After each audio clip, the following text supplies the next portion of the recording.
What is up, my ghoulish nail friends? So in today's video, I'm going to be using Vanessa acrylics, and I'm also going to be taking a piece of a ribbon that my mom got me from a craft store, and I'm going to implement it into my nail art. So this is kind of like a cool nail hack.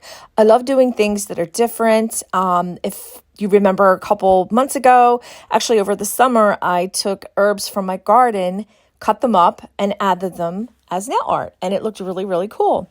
So I hope you guys enjoy this video. I absolutely love working with Vanessa acrylics. It's definitely one of my go-tos, one of my favorites, and there's just so much you can create with these colors. This is one of my favorites. It's called Rust. It is just such a perfect color for this season. I love it so much.